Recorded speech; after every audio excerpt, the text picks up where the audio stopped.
The sun had risen too many times for men who still lived in darkness. For 10 long years, Zarathustra remained silent on the mountain, watching humanity from above, watching them kneel before ghosts they themselves had created. He watched men bow to old gods with broken backs, whispering prayers out of fear, not strength. He watched them cling to moral chains and call those chains virtue. And one morning, as the sun rose again, Zarathustra laughed. "Enough," he said to the fire and stone around him. "I have grown weary of my wisdom. Like the bee that has gathered too much honey, I must descend." Thus began the fall of Zarathustra into the world of men. He descended not as a saviour, not as a prophet seeking worship, but as a hammer seeking idols. When Zarathustra reached the marketplace, the people were gathered for entertainment. A tightrope walker prepared to perform between 2 towers. The crowd laughed, shouted, waited for distraction. Zarathustra stood among them and spoke. "I teach you the Übermensch," he declared. "Man is something that must be overcome." The crowd fell silent for a moment. Then they laughed. They thought he was joking. Zarathustra continued, his voice sharp as lightning. "What is the ape to man? A laughing-stock or a painful embarrassment? And man shall be the same for the Übermensch." The people shifted uneasily. They did not like mirrors held too close. "Behold," Zarathustra said, "I show you the last man." The crowd leaned in. "The last man lives longest," he says. "We invented happiness. He blinks, he avoids danger, he avoids pain, he avoids greatness. He no longer knows how to despise himself." The people murmured. "He wants comfort, not truth. Safety, not strength. He wants equality, not excellence. He wants peace, not purpose." Zarathustra's eyes burned. "This last man is your future." The crowd grew hostile. They did not want to hear that their dreams were small. "Give us the last man," someone shouted. "Make us comfortable." At that moment, the tightrope walker fell. He plunged past Zarathustra and shattered on the ground. Zarathustra knelt beside the dying man. The crowd backed away. "You have made danger your calling," Zarathustra said softly. "There is no contempt in that." The man died. Zarathustra rose and looked at the people. "You do not understand me," he said, "and I am not meant for you." That night, Zarathustra left the town. He had learned his first truth among men. The crowd does not want awakening, it wants anesthesia. Zarathustra wandered alone again, but now his solitude was heavier. He knew that truth cannot be handed to those who fear it. It must be earned, it must be fought for. So he spoke to himself. "Tell me," he asked his soul, "how does the spirit become free?" And his soul answered in riddles.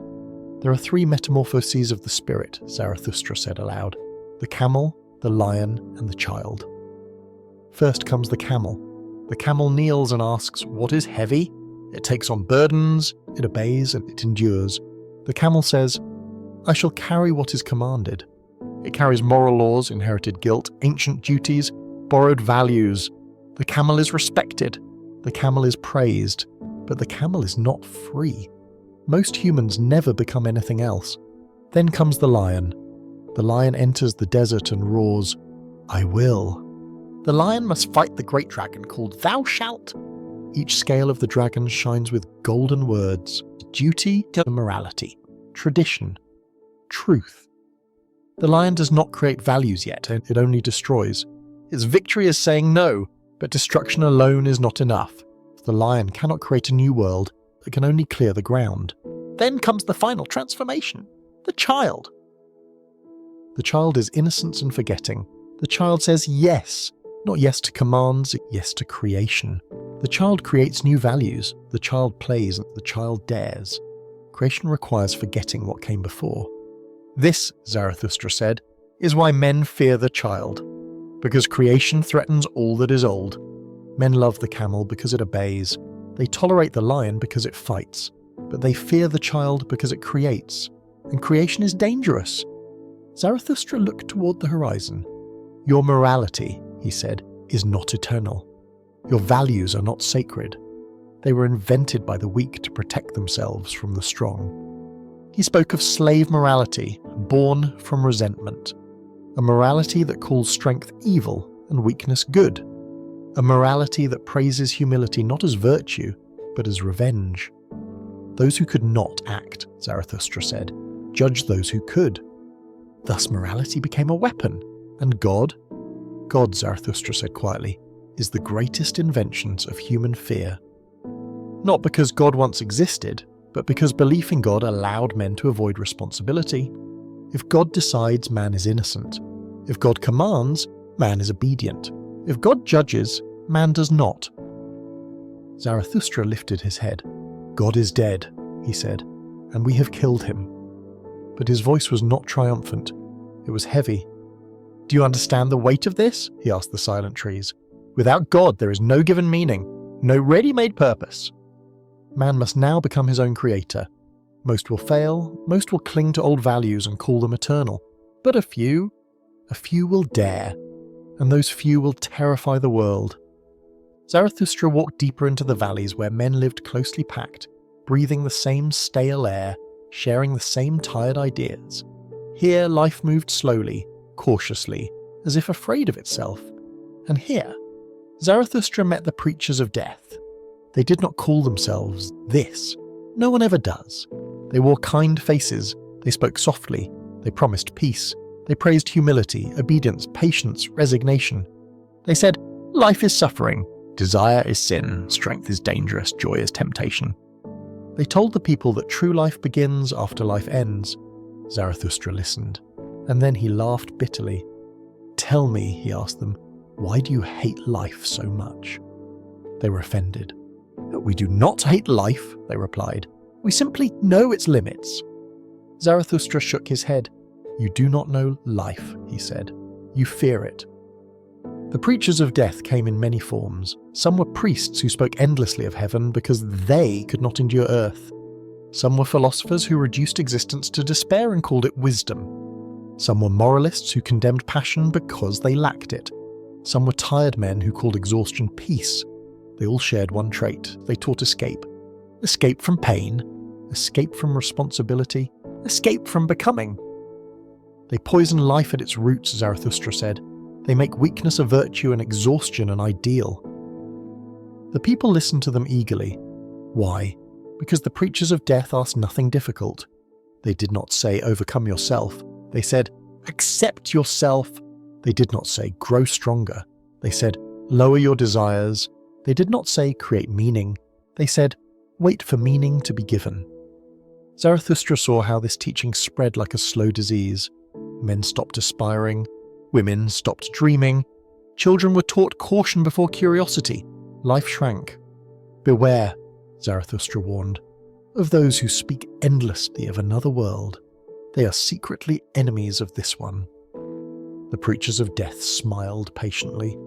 Your words are harsh, they said. People need comfort. Yes, Zarathustra replied, and opium is comforting too. He saw how they trained people to despise the body. They called the body sinful, dirty, untrustworthy. Yet Zarathustra knew the body is the great reason. The mind is only its instrument. You call the body impure, Zarathustra said, because it reminds you of your own unfulfilled desires. Those who failed to live fully declared life itself flawed. Those who lacked strength preached gentleness. Those who feared chaos worshipped order. This is not wisdom, Zarathustra said. This is revenge. The preachers of death spoke of equality, but Zarathustra saw through it. Equality was not love, it was resentment disguised as justice. They could not rise, so they demanded everyone kneel. They could not create, so they outlawed greatness. They could not endure difference, so they preached sameness. Where everyone is equal, Zarathustra said, no one is great. The preachers of death grew angry now. You want suffering, they accused. You glorify cruelty. No, Zarathustra answered calmly. I glorify becoming. Becoming hurts, becoming costs, becoming demands sacrifice. But it is the only alternative to decay. He pointed to the people. Look at them, he said. They are alive, yet already preparing for death. Their lives were long but thin, safe but small, comfortable but empty. They blink, Zarathustra whispered, and call it happiness. He left the preachers behind, but their voices echoed. He knew they would always be there. Whenever life grows difficult, they return, or whenever responsibility becomes heavy, they whisper. They do not kill life openly, they sedate it. As Zarathustra journeyed on, he encountered another danger, more subtle than death preachers, more seductive than fear. It was pity. At first, pity appeared noble. It wore the mask of kindness. It spoke the language of compassion. It claimed moral superiority. Zarathustra watched it carefully. Pity did not lift people upward. It pulled them down. Pity, Zarathustra said, is the most dangerous form of cruelty. The people gasped. How can compassion be cruel? They asked. Zarathustra answered slowly, because pity preserves what should be overcome. Pity does not ask, how can you grow stronger? It asks, how can I make your weakness comfortable? It does not challenge that suffering. It justifies it. It keeps wounds open and calls it care. Zarathustra saw how pity multiplied weakness. One man fell. Instead of helping him rise, the crowd gathered, knelt beside him, and said, "You're perfect as you are." And the man stayed on the ground. Another man struggled. Instead of demanding more from him, they said, "The world is unfair, you owe nothing." And the man stopped strains. Pity removed the tension that creates growth. It numbed pain instead of transforming it. "You call this love," Zarathustra said, "but love that does not demand strength is betrayal." He spoke harshly because softness here would deceive. "Do not misunderstand me," he said. "I do not despise suffering. I despise wasted suffering. Suffering can refine. It can sharpen. It can forge, but only if one moves through it. Pity traps people inside it." Zarathustra noticed something darker still. Those who pitied most often needed pity themselves. They fed on shared weakness. They built communities of grievance. Here, pain became identity. Victimhood became currency. He who suffers the most, Zarathustra observed, claims the highest moral rank. Strength was suspicious. Success was offensive. Oh, joy was immoral. Do not rise too high, they warned. You make others uncomfortable. Zarathustra felt anger rise in him. Your pity, he said, is a disguised form of envier. They could not endure others surpassing them, so they moralized failure. They sanctified mediocrity. They turned compassion into a leash. True compassion, Zarathustra said, wants the other to overcome themselves. It does not cling. It does not coddle. It does not worship wounds. True compassion is demanding. It says, become who you are capable of being. That is why it is rare. That is why it is feared. The crowd preferred pity. Pity was easy. Pity asked nothing. Pity allowed them to feel good without changing. Zarathustra turned away. I teach you not pity, he said, but respect. Respect for strength. Respect for effort. Respect for becoming. He looked once more at the people. You want to remove suffering, Baditra, he said, but suffering is not the enemy. Meaninglessness is. And meaning cannot be handed out like medicine. It must be created by those willing to endure the weight of freedom. Zarathustra walked on, knowing this truth would cost him followers. But he did not seek followers, he sought creators. Zarathustra descended once more among men, but now he saw something colder than cruelty, more hopeless than suffering. He saw contentment without depth. He saw the last man. The last man did not rage or despair. He did not scream or pray. He smiled faintly and blinked. We invented happiness, he said, and he meant it. The last man had abolished danger. He had trimmed life of its sharp edges. He had sanded down every peak until the horizon became flat. He no longer risked himself for love. He no longer sacrificed for truth. He no longer struggled toward greatness. Why should he? Everything was provided. Comfort replaced courage, security replaced meaning, entertainment replaced thought. Zarathustra looked upon him with horror. What is love? Asked the last man. What is creation? What is longing? He blinked. The last man did not suffer deeply, but neither did he rejoice deeply. He avoided excess in all things. He feared passion as a disturbance. Illness, it was managed. Pain, it was numbed. Conflict, it was outsourced. Formerly, Zarathustra said, all the world was mad. Now everyone is normal. And this normality was the greatest sickness of all. The last man worked, but not to build something worthy. He worked to maintain comfort. He worked to avoid hunger and boredom. He no longer dreamed of stars. He scrolled through reflections of other people's lives and called it living. He laughed at the idea of heroes. Heroes are dangerous, he said. They make others feel inadequate. Zarathustra clenched his fists. Yes, he replied. That is precisely why they are necessary. The last man despised hierarchy, but secretly worshipped it. He rejected excellence publicly and envied it privately. He said all opinions were equal, yet resented those who spoke with certainty. He praised tolerance, yet could not tolerate intensity. Everything too strong made him uncomfortable. Do not raise your voice, he said. Do not stand out. Do not demand too much. Thus, life shrank to fit the smallest soul. The last man loved peace. But it was not the peace of strength, it was the peace of sedation. A peace achieved by lowering expectations, not overcoming obstacles. Zarathustra spoke to them loudly now. You have made safety your god, he said, and comfort your highest virtue. The last man replied calmly, and what is wrong with that? Zarathustra answered with sorrow. When safety becomes sacred, life itself becomes profane. The last man had abolished tragedy, but tragedy had once produced greatness. Without tragedy, there was no need for depth. Without depth, there was no need for soul. Everything became shallow enough to cross without effort. You avoid suffering, Zarathustra said, but you also avoid transformation. The last man had no enemies, but also no purpose, and he lived long, very long, long enough for life to feel unnecessary. Zarathustra turned away in despair. Better the chaos of becoming, he whispered, than the comfort of stagnation. For stagnation is not peace. It is slow extinction. Zarathustra climbed again, seeking thinner air where thoughts grew sharper. There he spoke of war. Not the war of nations, not the war of flags and borders, but the war within. You have misunderstood war, Zarathustra said. You think it is destruction. You think it is hatred. War, he taught, is discipline. War is the sharpening of will against resistance. A man without inner war becomes soft. A soul without conflict becomes shallow. I love the warrior, Zarathustra said, not because he destroys, but because he endures. The warrior does not seek comfort, he seeks challenge, and he does not ask for equality, he asks for worthy opponents. Zarathustra despised those who preached peace without strength.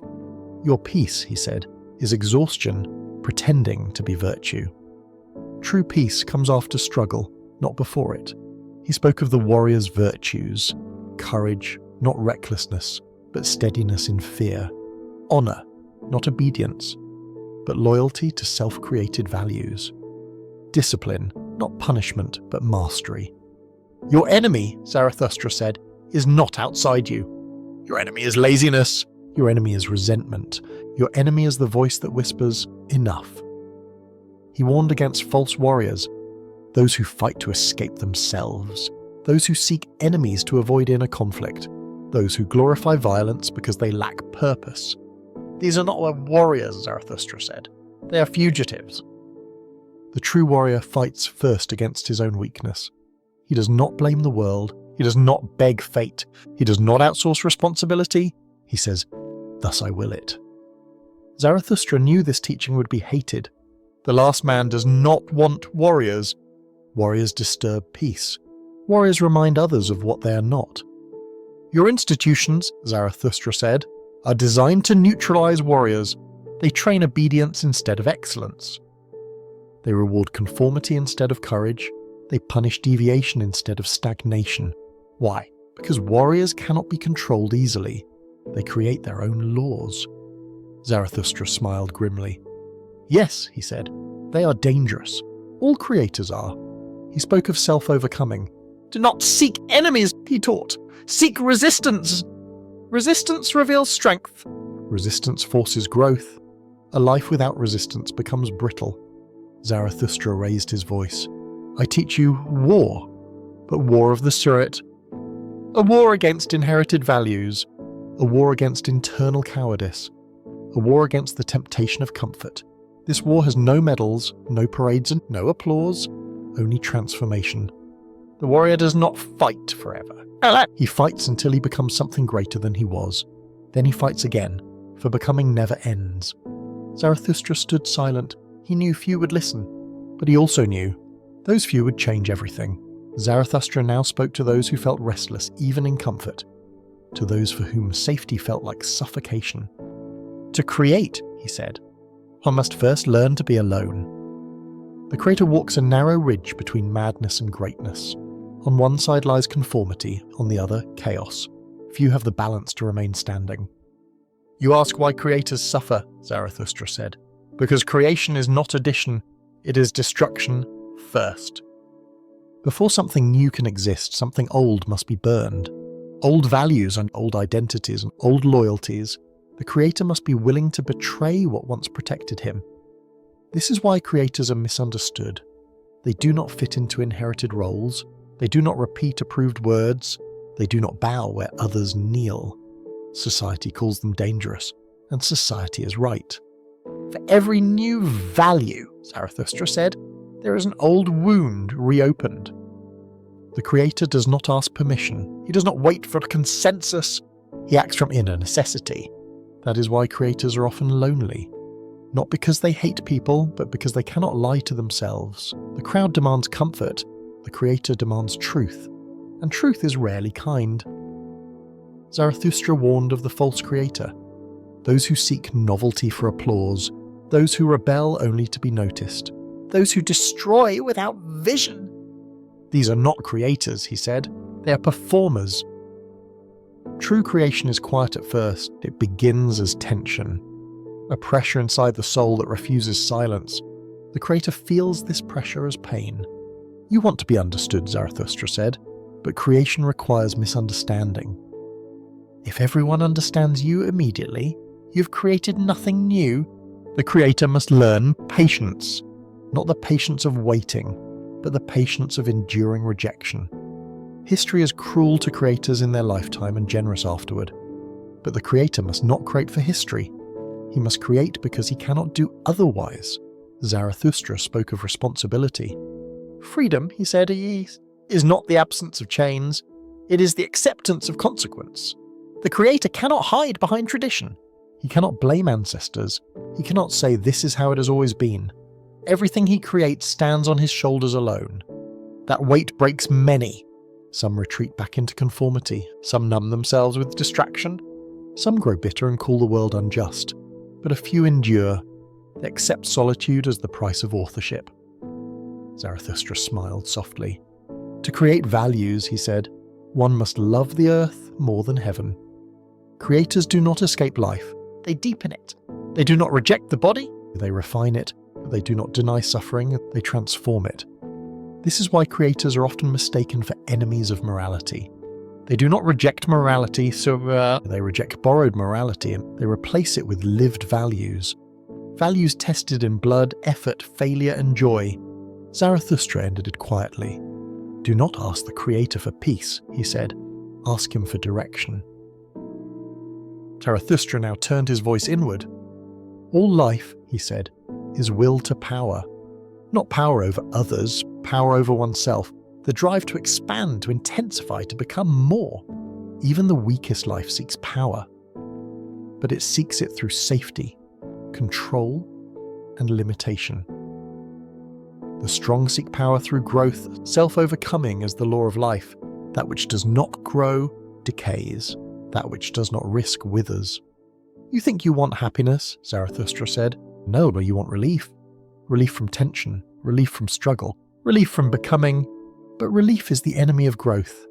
Every stage of life must be overcome. The child must overcome the child. The believer must overcome belief. The warrior must overcome the warrior. Even strength must be surpassed. Those who cling to who they once were become obstacles to themselves. Zarathustra spoke of discipline. Discipline, he said, is not punishment. It is respect for future strength. The undisciplined life obeys impulse. The disciplined life commands it. Freedom is not doing what you want. Freedom is being able to want what you choose. This is why most men are not free. They are driven by fear, habit, resentment, and desire they do not understand.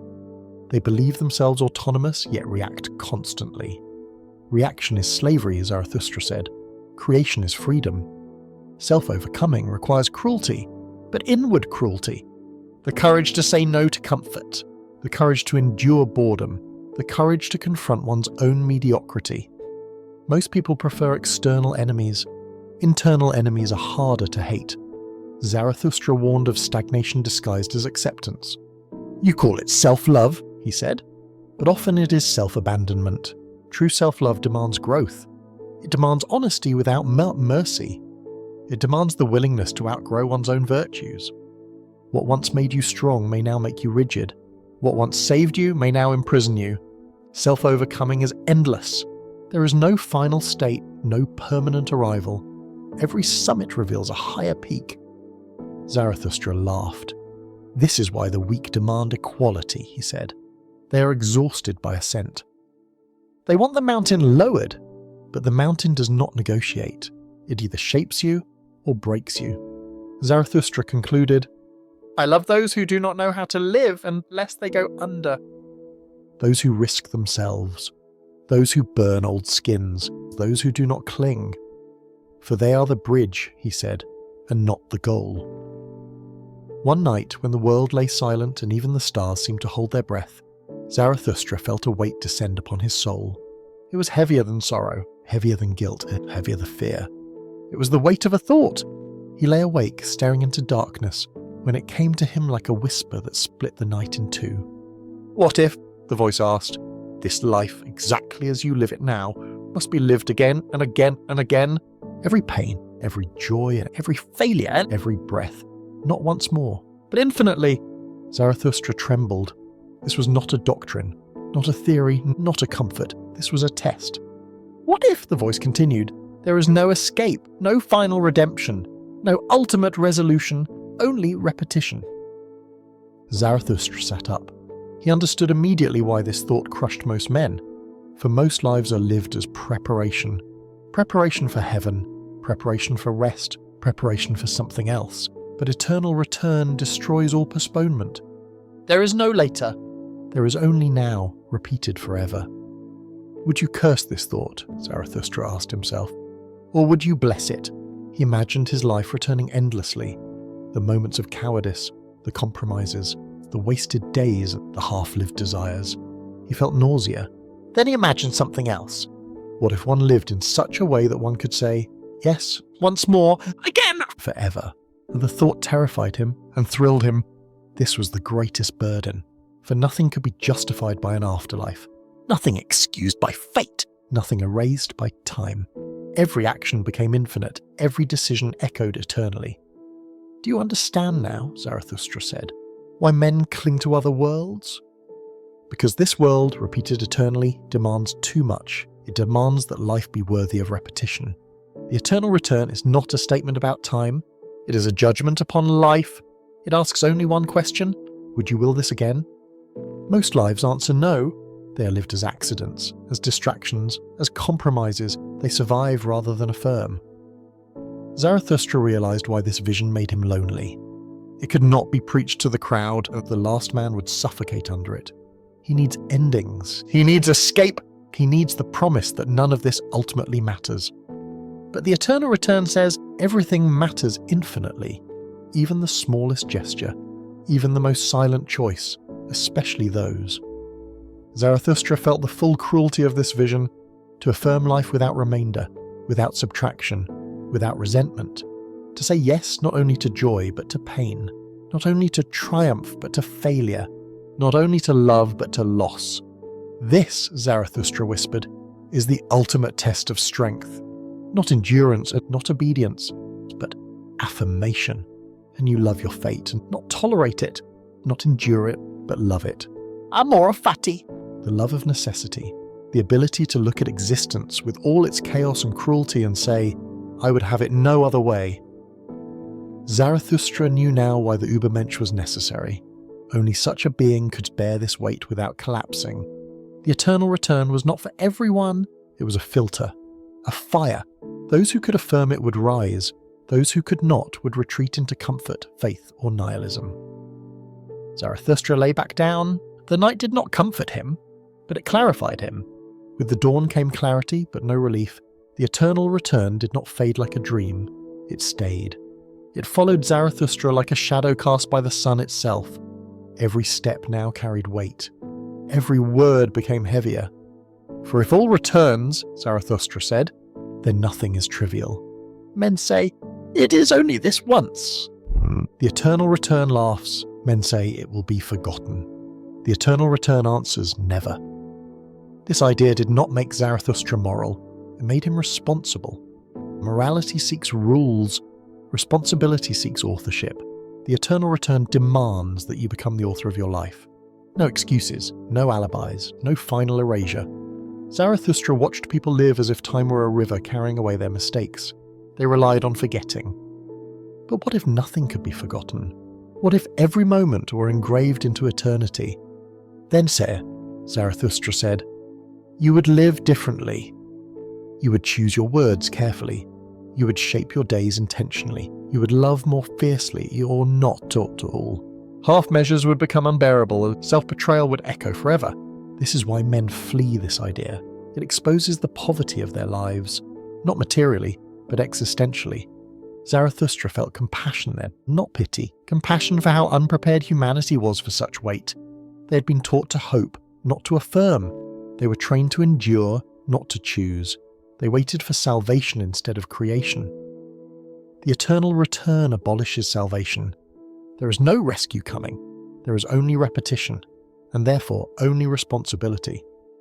Zarathustra spoke now of joy, not pleasure. Joy. Joy that can say yes even to suffering. Joy that does not depend on outcome. Joy that arises from intensity, not comfort. Only such joy can survive eternal repetition. Happiness that depends on conditions collapses. Joy that springs from self-overcoming endures. Do not ask, Zarathustra said, whether life is worth living. Ask whether you are living it in a way that could be willed eternally. The eternal return transforms time into a mirror. You see yourself infinitely reflected. What do you see? A man avoiding himself, or a creator standing behind his work? Zarathustra knew this teaching would break many. Some would fall into despair, some into nihilism, some into madness, but a few would be forged. They would stop living as if life were rehearsal. They would stop postponing themselves. They would act as if every moment were a signature, because it is. Zarathustra ended his meditation with a vow. If this is my fate, he said, then I shall live as one who can love it. Not because it is easy, but because it is mine. There comes an hour when shadows disappear. Not because the light has faded, but because it stands directly above. Zarathustra called this hour the Great Noon. It was not a time measured by clocks, but by courage. The Great Noon arrives when man stands between beast and Übermensch, when ascent and descent balance perfectly, when excuses evaporate under merciless clarity. At the Great Noon, Zarathustra said, there is no hiding. No God above, no devil below, no future to postpone into, no past to excuse oneself with, only the self, naked, exposed, undeniable. Most men fear this hour without knowing its name. They feel it when distractions fail, when noise grows unbearable, when comfort loses taste. They flee it with entertainment, ideology, intoxication, devotion.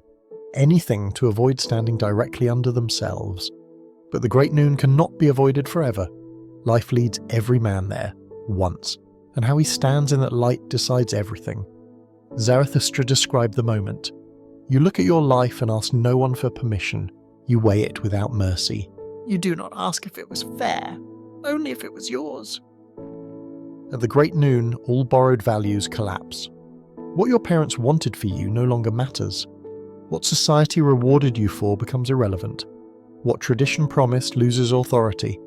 Only one question remains. Did you become who you could have become? Not who you wished to be, not who you pretended to be, but who you were capable of being. Zarathustra knew this moment destroys many. Some shatter and regress into resentment. Some deny the question altogether, some drown it in distraction. But a few endure the light. They accept the verdict without complaint. They see where they betrayed themselves. And instead of collapsing, they straighten their backs. This, Zarathustra said, is the birth of responsibility. The Great Noon does not condemn. It reveals. It reveals the cost of cowardice. It reveals the price of comfort. It reveals the consequences of delay. But it also reveals something else. Untapped strength. Unlived courage. unclaimed authorship. Even late, the great noon offers a chance. Not to undo the past, that is impossible, but to affirm it, to say, even this led me here. This is why the great noon is terrifying, because it removes the right to complain. No one else is responsible anymore. Not fate, not God, not society, only you. Zarathustra spoke softly now. I do not ask you to judge yourself kindly, he said. I ask you to judge yourself honestly. Honesty burns, but it also purifies. At the great noon, a man either steps forward or collapses into the shade forever. This hour is brief, and it does not linger. Those who hesitate miss it. Those who endure it are never the same again. Zarathustra smiled faintly. For those who survive the great noon, he said, even suffering becomes transparent. After the great noon, Zarathustra grew quiet. Not tired, not defeated, but heavy with ripeness. He withdrew again from men, not out of contempt, but necessity. Words, he said, are dangerous when spoken too soon. Truth, like fruit, must ripen in silence. Zarathustra returned to his mountain.